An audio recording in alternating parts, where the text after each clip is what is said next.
Hey, Pretty Girl Club. So, today I want to talk about how we can build our collective pretty privilege, how we can continue to increase our social status, and also reinforce our identities and basically celebrate ourselves. One thing that I find interesting about all of our experiences on this channel, regardless of your phenotype, is that we are all perceived to be privileged. So, even if we don't necessarily believe that we are more privileged than anyone else, the fact that others perceive us as being more privileged, that actually can benefit our image. So, you know how some people say, oh, you think you're cute, you think you're better, you're being conceited. The reason that I don't fight to break those stereotypes is because I don't want to be seen as, the biggest victim or like I'm at the bottom or anything like that. And so I actually think that us talking about our different privileges or our different experiences of being kind of exotified, I think that that actually helps our collective image and reinforces our experiences. Another thing that will help us to continue to build our status is by not bashing other phenotypes. So, one of the common indicators of jealousy is a woman who directly bashes another woman's physical appearance so that she can uplift her own. So, notice how on this channel, I don't pull up pictures of unambiguous celebrities and zoom in on their hair textures or zoom in on their facial features and try to bash them because number one, we share some of those features on this channel. Number two, our mothers or fathers have those exact features.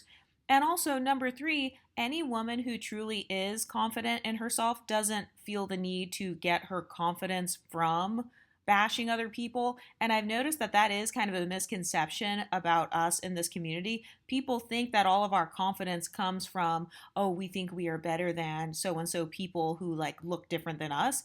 I mean, we all know the truth over here on this channel, but I've also noticed that something else that has really helped our sense of collective pretty privilege and status, at least online, is the fact that we really do focus more on being carefree. I like to do a little bit of trolling on this channel here and there, but for the most part, I do feel like in this community, we are focused on like getting the soft life or, just kind of working with our phenotypes and learning how to navigate in society with the phenotypes we have. Another thing that I feel is helping to build our collective image, at least here on YouTube, is I like the fact that we do not directly try to compare one mixed race woman to another or, compare dark skin versus light skin versus type 4 versus type 3 versus who's more privileged and who's not. So I actually like the fact that on this space, we tend to focus more on unity as opposed to trying to create a hierarchy. Because I've noticed that for other groups of women who feel like they are at the bottom, the reason they feel they're at the bottom is because they have created this mental hierarchy in their minds. And then they accuse us of kind of being higher on this invisible hierarchy. And so then it actually harms their collective image because, they're kind of promoting the fact that nobody wants me or those guys online who kind of do that, like no woman wants to date me or like she overlooks me, the educated lame, so that she can get with Pookie and Ray Ray. I feel like there are some women online who literally project that image. And so one of the ways that I feel we can continue to build our image is by focusing on the positive aspects of what it's like to be ourselves and also standing up for ourselves and like standing up for our identities, but still being focused on leveling up. And by the way, throughout this video, I'm going to be showing images of the different content creators within this sector because I try to do this whenever I'm talking about all of us as a collective. And also, you guys may not know about some of these channels, so I'm just going to be showing some of them as I'm talking. But another thing that I feel builds our collective image is the fact that we don't feel the need to brag about, oh, I feel like I am more preferred by the white man or I'm more preferred by the black man. I've noticed that some of the other content creators who attempt to build their collective image, they're trying to build it based on who white men want to choose or, who black men want to choose. And I like the fact that the content on this channel and on a lot of the other channels, that they don't center so much around like who a man is going to pick or whatever. And I like that we have a variety of content too. So it's like we can talk about dating or relationships and stuff, but it's not the core focus of any of the channels that I've seen so far.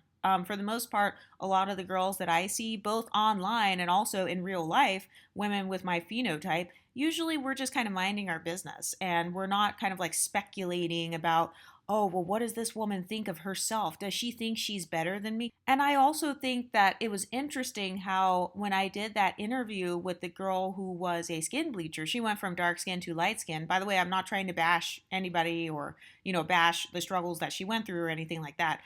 She mentioned how in her particular community, how people were constantly speculating over what other groups of women think of themselves.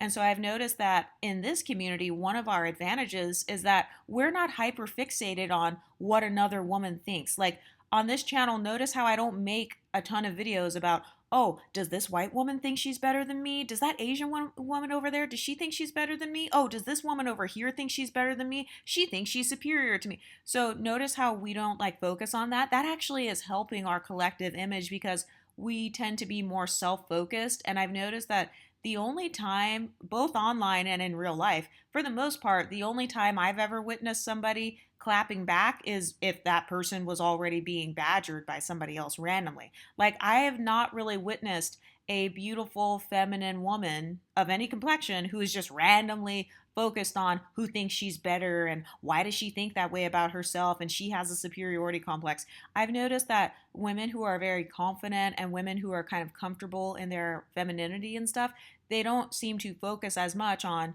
who's more feminine than me and who has more privileges than me. It's more so about just focusing on your own privileges versus focusing on somebody else's privileges. And another misconception that I've noticed is that a lot of people think that only one type of privilege exists. They have that scarcity mindset, basically. They have the same scarcity mindset about privilege as they do about beauty. So I've noticed some people, they think that only type 3 hair can be privileged or only certain facial features can be privileged versus others. I've noticed that in the communities where they feel like they're at the bottom or where they have an inferiority complex, the inferiority complex is literally coming from a scarcity mindset. And so, one of the ways that we can continue to build our collective pretty privilege and status is by maintaining that abundance mindset and understanding that another woman's phenotype doesn't take away from my own, another woman's beauty doesn't take away from my own, another woman's racial background doesn't take away from my own. I've noticed that the fact that we all seem to have more of an abundance mindset, it has been very helpful with fighting off kind of this inferiority complex. Something else that is going to continue helping us to build our collective privilege and status and a community is by continuing to speak out and reinforce our identities. So, in case you guys haven't noticed, we've got Exoticals who are from all over the world at this point, not only following this channel, but we've got dozens of other content creators.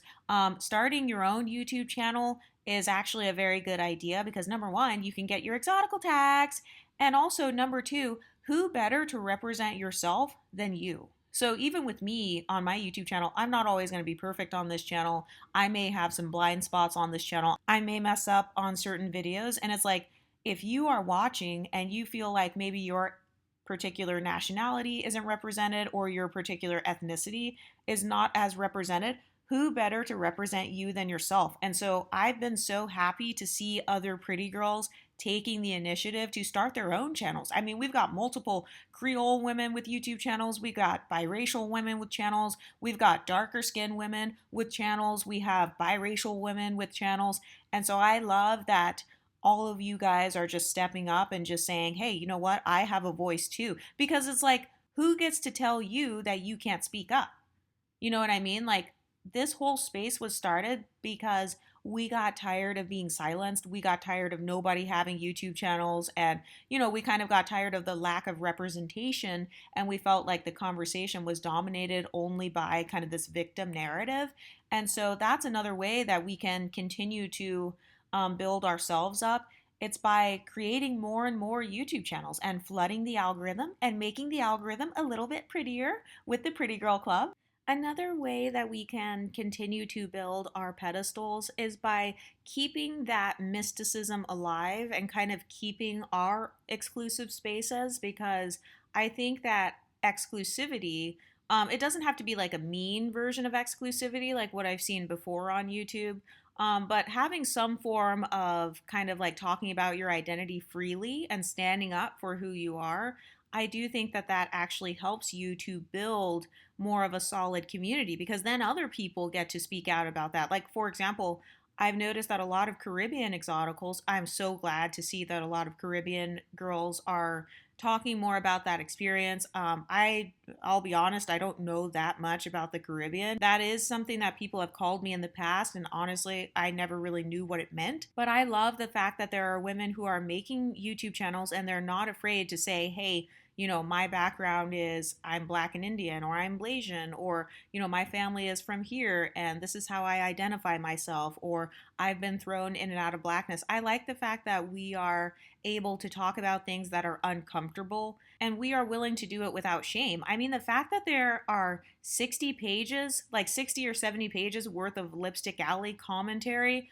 on this space on YouTube, that's actually building our pedestal even higher because the fact that such a tiny channel, I mean, so my channel has been put on Lipstick Alley, and even other channels that are smaller than me have also been put on Lipstick Alley, but that actually shows how powerful those content creators are. It shows how powerful our image is and how powerful our experience is. And I also love the fact that we are consistently breaking stereotypes. Not every mixed person is light skinned. Not every mixed person has type 3 hair. So I love the fact that we are debunking a lot of the myths that have been talked about in the Black community regarding us and kind of our backgrounds. So I've noticed that one division tactic that people would use against us is they would say, oh, biracials don't like you. Like, let's say you're multiracial. They'll be like, biracials don't like you because you're not biracial. Or let's say you're a light skinned Black woman. Oh, mixed women don't like you because you're light skinned.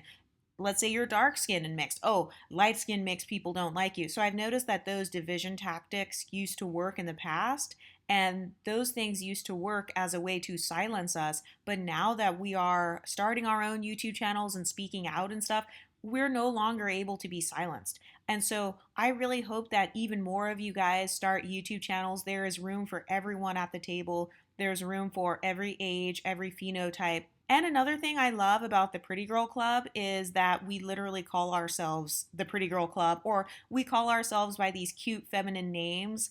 When I look at some of you guys' channel names or like your usernames, I love that you guys are contributing to affirming your identities by changing your username to, I don't know, Peanut Butter Exotical or Butterscotch Queen, or because you know how in other communities they can call themselves Nubian Queen or Melanin Goddess, but if you name yourself a different name, then sometimes people will accuse you of being colorist, texturist, and featurist. But I like that you guys are creating your own usernames here on YouTube. Even if you don't create a channel, I like that you guys are changing your usernames, making like these different accounts and stuff, and then showing off the fact that, yes, I am proud of my curly hair, or I am proud of my Indian heritage, or the fact that I have this mixed race background, or I'm proud of my complexion. I'm proud of my eye color. I've seen some of you guys name yourself like green eyed princess or hazel eyed princess or cinnamon princess or whatever. So I love the fact that you guys are doing that because that is a way that you are affirming yourself. Have you ever noticed that in the spaces where they have a lot of inferiority complexes, I've literally seen some women name their usernames, your dad is a Dusty. Like that's literally what some of these women have named themselves over in divestment spaces. So they're actually sending a message to other unambiguous women that they come from dust, that their background is dust, that their family is dust, that their DNA is dust. You know what I mean? That like everything about them is just dusty and bummy and like at the bottom or whatever. And they don't realize that they're kind of associating themselves with dust. And it's like, I'm not trying to say that I don't have any dusty guys in my family, but I wouldn't go as far as naming myself the daughter of a Dusty. You know what I mean? Like I wouldn't go as far as renaming my actual identity and affirming the fact over and over and over, my family is Dusty. They're all Dusty. My dad's a Dusty. My grandpa's Dusty. My mom's a Dusty. Like I wouldn't go out of my way to affirm that because I understand how marketing works and how subliminal messaging works. By the way, I am probably going to talk more about subliminal messaging and how we can use subliminal messaging to our advantage. Actually, I can talk about that a little bit right now. That's another strategy that we can use in the Pretty Girl Club. We can use subliminal messaging to continue to affirm other women who share our experiences or who share our phenotypes or our backgrounds. So that's a part of why I call you guys the Pretty Girl Club, because why not? What am I supposed to call you guys? I mean, there's no rule that says that I can't call people pretty. There's no rule that says that I'm not allowed to compliment others. I feel like we've already got enough people in real life who don't want to give us compliments or who don't want to affirm us. And so, why not create as many safe spaces as possible where we can come in and kind of let our hair down and relax and affirm ourselves using subliminal messaging? And so that's a part of why I love to use terminology like privilege and status and exotic and pretty. I love to use positive language, as much positive language as possible in my content, so that when you guys are watching these videos, you walk away feeling good about yourself or feeling affirmed. Like, that's the whole point of building corrective promotion, I guess you can call it, over on this side, because over on other sides of YouTube, they want to call it corrective promotion. I don't wait around for the media to be my corrective promotion, because Hollywood has other agendas, right? They want to make money, they have all these random things that they're doing. So I feel like them correctively promoting my phenotype, it's obviously not going to be their first priority. And so who better to represent me than myself?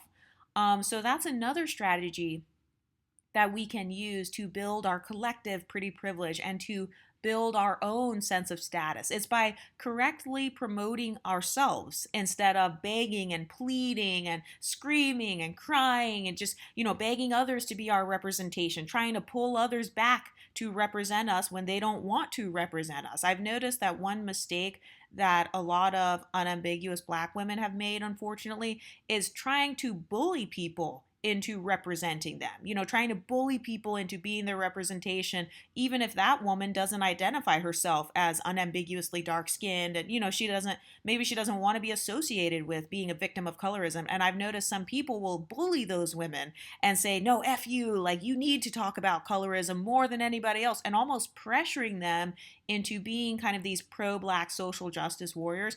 And so one of the things that I like about our space, and one of the ways that we can continue to elevate, is by correctly promoting ourselves and being the change we want to see. And that's why I really hope more of you guys start your channels, or even if you don't want to start a channel, changing your username to something that's very cute and something that affirms your beauty. So let's say you have a chocolate skin tone. Let's say you have a cherry chocolate skin tone. That's one of my favorite nicknames, actually, for the chocolate skin tone, is cherry chocolate, because some of my cousins have that skin tone. Some of my cousins with a mixed race background, they do have that kind of cherry chocolate skin tone. So one of the ways that you can subliminally affirm yourself is by celebrating your skin tone, celebrating your phenotype with your username, or creating images. Some of you guys are so talented. You're over here creating artificial intelligence images and doing all this graphic design stuff, creating this digital art. And I love that so much. I love watching the other pretty girls making their YouTube channels and showing all these beautiful images that they've created, because it's helping to train the person that's watching. It's helping them to have more of an abundance mindset when it comes to beauty. So like when I show images on this YouTube channel, I really try my best to show as many skin tone varieties as possible, as many hair texture varieties as possible, because I want you guys to keep on thinking of beauty with an abundance mindset. Another way that we can continue to build our privilege and our status, both online and offline, is to focus on our similarities rather than our differences. Because if there is one thing that this channel has shown me, and I didn't even come onto YouTube thinking this would be a big thing. I literally came on here thinking that my channel would be gone after like a couple videos, because I originally came on as a troll channel. I still like to do some trolling. But one thing I realized is that we have so much in common. I mean, literally, I would say the differences are smaller than the similarities. Like, we have way more similarities. The biggest similarity being that we are perceived as being more privileged than others, even if we don't see ourselves as being more privileged. Like we could just be minding our own business, and then other people are just mad because they think like, oh, you're more privileged, or your hair texture or your racial background or whatever makes you more privileged than me, and so now I'm mad. And I've noticed that for a lot of us, we have experienced almost like this beauty PTSD, and I'm gonna probably make a video on that. But I like that we have created safe spaces to kind of overcome that and to unpack that and to recognize that oftentimes it has not been our fault. It's more so that other people have internalized texturism, featureism, or colorism, as opposed to us being the colorist, texturist, and featurist. Because I know that I have never in my life called somebody like the name of an animal or made fun of like people's skin tones and stuff. But I've noticed that sometimes if people have already internalized some sort of negative hierarchy or some sort of mindset that works against themselves, it's literally a limiting belief. And so one of the ways that we can keep on building our collective image and our collective status is by constantly focusing on overcoming limiting beliefs. And this is also why, even when I talk about being scared of your own beauty or the traumas that come with your own beauty, I try not to center all of my content around the traumas of being, mixed race, or the traumas of your beauty, or how it sucks when people are jealous of you. I still balance out my content as much as possible because I also don't want this channel to become like, oh my God, like everything sucks. No, I try to talk about stuff and like vent, but also create a healthy balance where we are also talking about how to have a soft life and kind of like more carefree things. Another way that we can continue to build our privilege, our status, and our community is by creating our own diverse beauty standards. So, one thing that I've noticed that's a flaw in the marketing of other communities, whether they're Black or non Black, is creating a singular beauty standard for that community. So, blonde hair, blue eyes, or being light skinned, or being a dark skinned woman that looks like you are XYZ person. Like, instead of creating one singular beauty standard and trying to have this groupthink mentality, it's having diverse thought and having people who might have a slightly different opinion. Like, I love that the other content creators in this space, that they share their own personal opinions. They're not just trying to copy my channel, despite what a lot of haters have tried to say. I actually have not seen one channel that's been created by another woman in this space that I feel is copying mine, because all of us are able to bring a unique perspective. Some of you guys are Gen X, some people are Gen Z, some of you guys are mothers, some people are married, some people are single, some of you guys are LGBT. And so I like how all of us are able to create a space. And I've noticed that one thing that harms the collective image of other groups of women is they don't allow others to have a different opinion than theirs. And so, they'll create their own singular beauty standard, and then it alienates 99% of their own group, because even like in the white community, most white women actually do not have blonde hair and blue eyes and big boobs, and they're super skinny with no hips. That's actually not even a common look within that community. So it, by default, creates an inferiority complex in those who do not meet that beauty standard. And so I think one of our strengths and one of the ways we can keep on growing is by not trying to force everyone to think the same way, and to embrace the fact that we have people from different parts of the world in this space.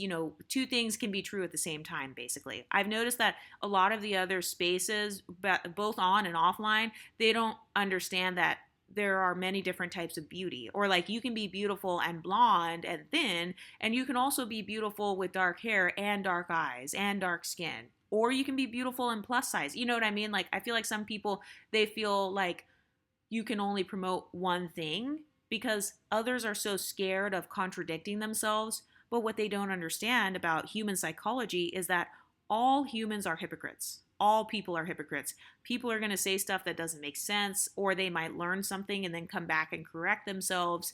And so I've noticed that some people, they get scared to create their own YouTube channels because they're scared of people arguing with them in the comment section.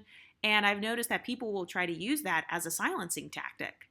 they'll try to argue so that you hopefully stop speaking out.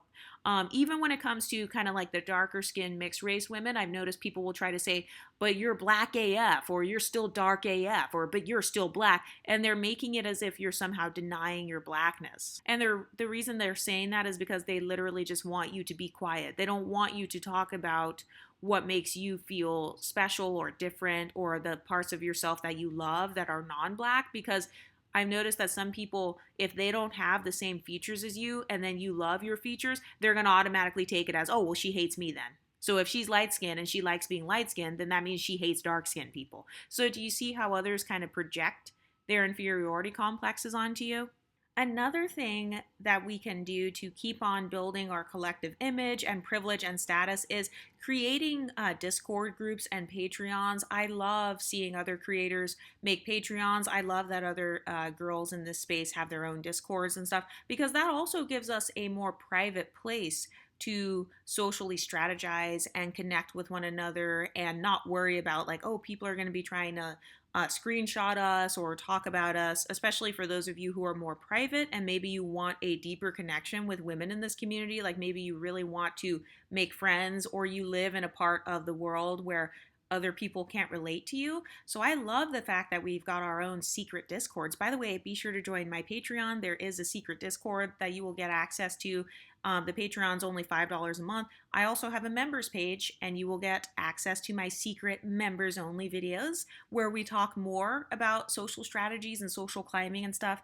But what do you ladies think? How can we keep on building our collective image? Let me know in the comment section, and I'll talk to you next time. Stay pretty, ladies.